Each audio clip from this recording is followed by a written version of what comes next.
Hey guys, and welcome to World of Warships with uglier. In today's replay I'll be showing you some Tier 8 Russian Chapayev cruiser gameplay.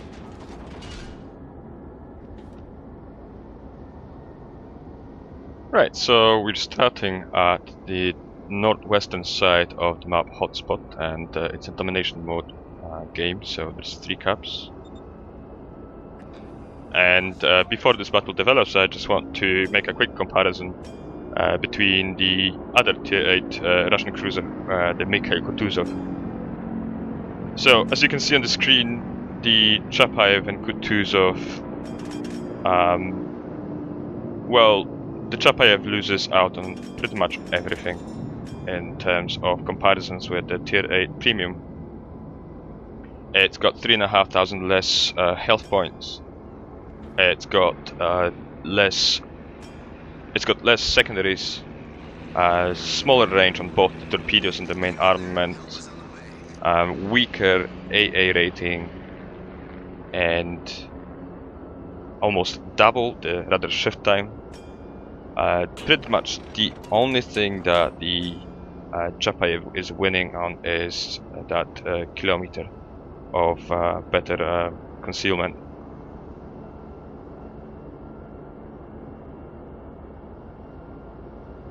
So, you know, yeah, absolutely. If you try to compare those two ships, there's no way the Chapayev can win.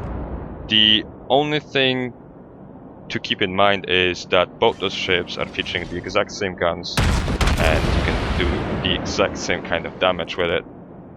Oh, not to mention the Chapayev does not have the smoke screen, which is pretty handy for the Kutuzov.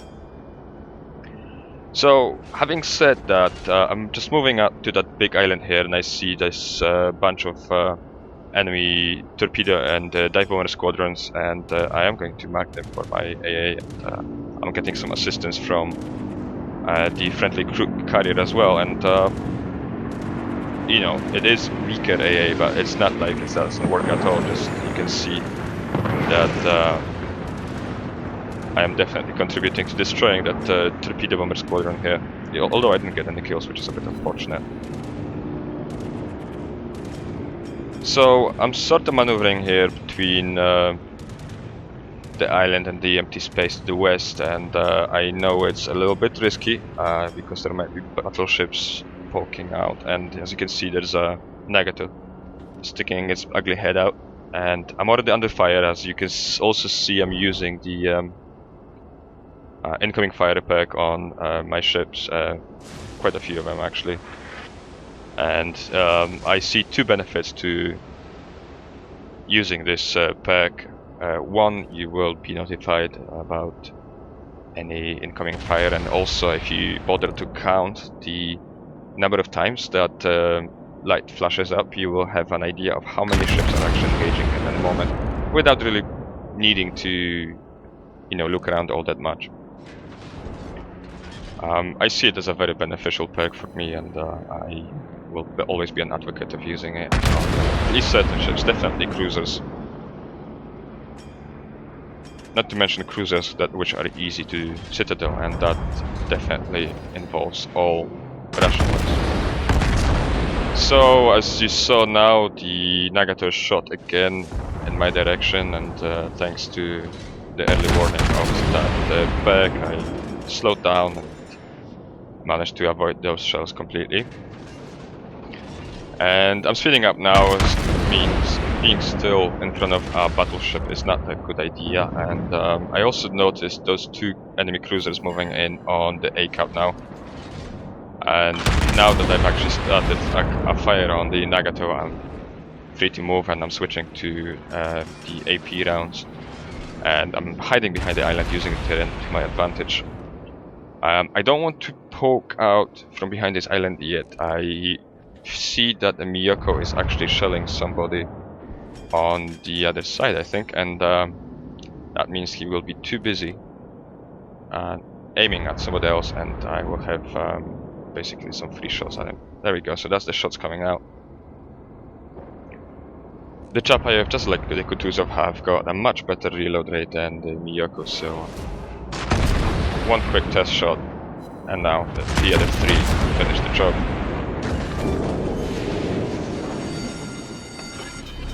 And straight after this, I'm moving on to attacking the Mogami.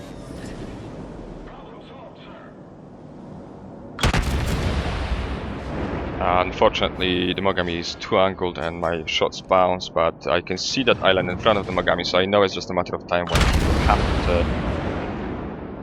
And that's where I get my second kill. So now it's just a matter of avoiding the torpedoes, which should not be a big thing. I quickly switched to the HE rounds again. There's no cruisers around, so citadeling anyone is out of the question, and the battleships are too far away to use AP rounds on their superstructures at the moment. So what I want to do is just keep my distance and set the battleships on fire until another opportunity arises.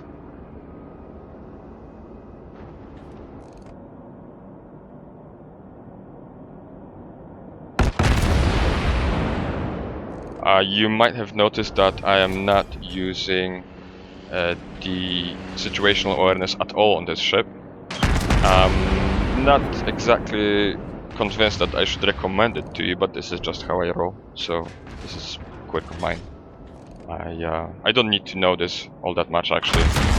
It's beneficial for me if I am being stalked by a destroyer, but you know, I am sailing a cruiser.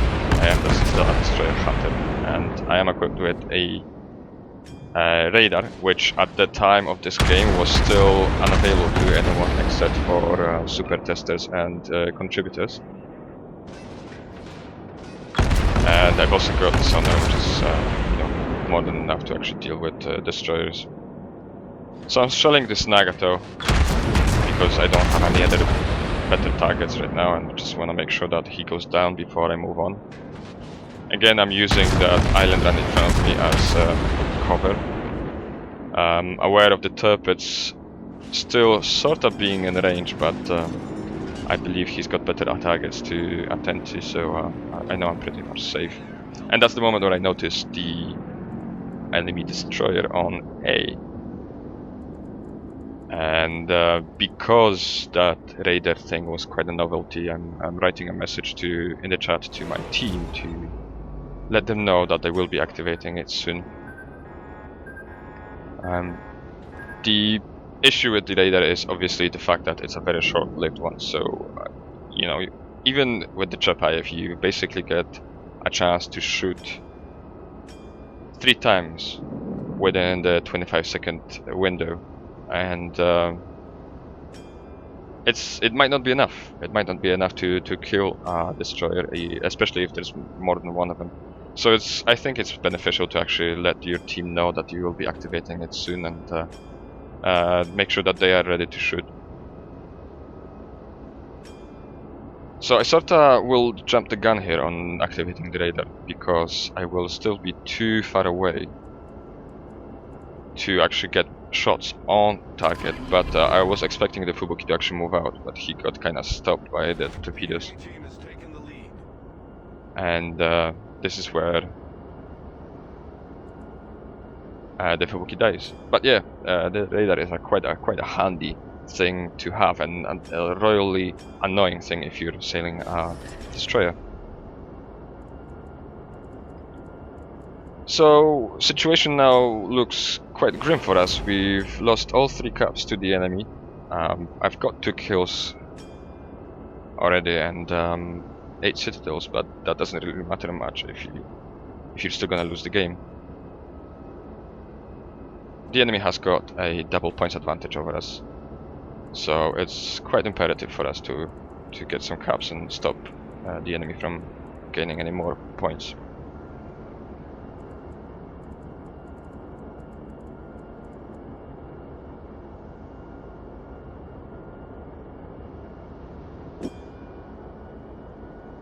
So we're moving in on B, me and the Atago captain, and we should have it pretty soon, and I'm just trying to figure out which way I should go next.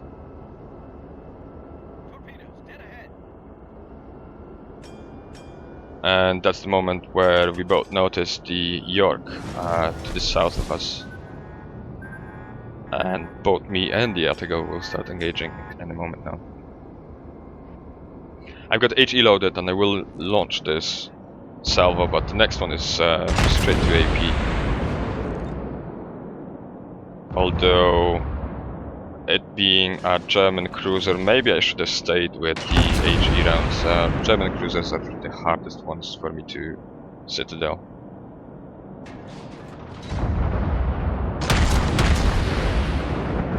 So that's both of us shelling it. The Attigo is obviously using HE rounds. And I am getting hits on target, but very little damage, and that just convinces me that I should have stayed with the HE rounds. And that's when the Attigo picks the target off. I instantly switch to HE, seeing the Mahan on the Sea Cap. And I'm moving in to intercept, and I should have used the sonar at this moment.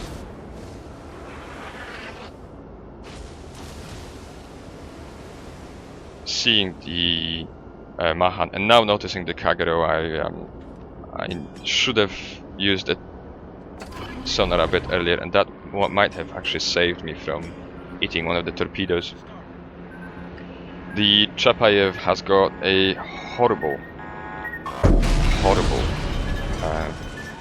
rather shift time, especially when compared to the Kutuzov. So it's, you know, that sonar or maybe even the vigilance perk might be a thing to consider having for this ship, because it would actually help you avoid these sort of situations.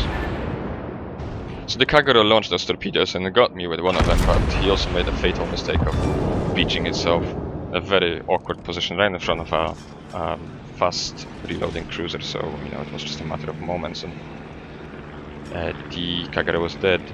So now I'm free to start capping, and I am still mindful of that Mahan being not far away. The last known position was actually right there. So there we go, it's visible now. I open up on it instantly and damage its propulsion with the first shot. I decide to use only the front guns in favor of closing the distance. The smoke cloud I'm in right now is blocking me from seeing where the Mahan is, but at the moment I clear the smoke, it's a moment, and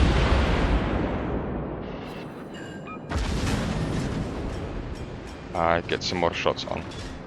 Fortunately, I make a tactical mistake, and I thought this turn would be enough to use the rear guns and finish off the Mahan, but it wasn't. So I'm switching my guns using the Control X function to my left for them to be ready for the moment when I clear the island, and making a hard turn. Sort of mindful of the fact that there may already be torpedoes in the water right now, so I need to keep that in mind. Now, making a hard left turn. And I'm hoping I will spot the Mahan, and if not, the radar function is at the ready again. So I may use it. But there he is, still in range of normal spotting. I open up on it instantly, and the first shots do some massive damage, again damaging the propulsion. The Mahan uses smoke to defend itself, but it's too late now, and that's the torpedoes I was expecting. So within the last couple of minutes we managed to turn the tide of the battle around, and now it is us who have got the point advantage, and we've got 2 caps in our possession, and the only ship that is left on the enemy team is the carrier, so basically the game is done. So guys, since the carrier seems to be on the far side of the map, and there is no way you're going to see any more action from this game, I'm just going to quickly skip to the final battle results screen to give you a summary of how this battle went. And I hope this will be proof enough for you that even though the Chapayev, as I said at the beginning, is completely inferior to the Tier 8 premium, it is still quite a serious threat to the enemies. So keep that in mind in sailing it, and especially when engaging Kutuzov on the other side. You may have a slightly weaker ship, but it is really important for you to keep your cool and just use every ace up your sleeve to beat him.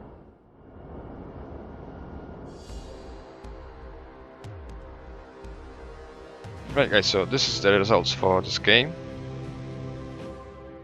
I managed to get the First Blood and the Devastating Strike awards for this game. 128 hits on target, only 2 planes shot down, but I wasn't really focused by the enemy carrier. 4 kills, 4 fires and 8 citadels. I think that's a decent enough game. So the fact that I managed to cap or assist in capping with 2 caps gave me quite a lot of experience, and those 4 kills must have helped as well, especially the Kagoro kill at the end. Which all means that I ended up with the first place on the team list with 2,500 of base experience. And the total damage I dealt in this game came up to 74,000 and change. As you saw on the first screen, this game gave me 0 experience and 0 money. And that's because I was saying that Chapayev for testing purposes, Wargaming was kind enough to give the whole range of the Russian cruisers to super testers and contributors like me, for us to have a play around with them and check them out before they release them. So there's no point of moving to the Profits tab. So guys, just a quick recap. I just wanted to stress the fact that even though the Chapayev is a clearly inferior ship to the Mikhail Kutuzov, it definitely is quite a deadly ship in the right hands, and I want you to keep this in mind, especially when you're engaging one, or if you happen to sail one in your progression to the Dimitri Donskoy, which I can tell you now is completely worth the grind. It's an excellent ship. And if you're still struggling with getting good results when sailing the Mikhail Kutuzov, I honestly recommend that you check out my latest video where I explain how to use terrain and protect your ship from being settled easily. The link to this video should be popping up at the top right corner of this video right now. So guys, I hope that you enjoyed watching this video and maybe you even learned something about how to sail the Russian cruisers. And if you did, please do give this video a like down below. It motivates me to come up with new content for this channel. And also do consider hitting that subscribe button at the top there if you'd like to see more of my materials. So for now, I say thanks for watching, and I'll catch you on the open seas.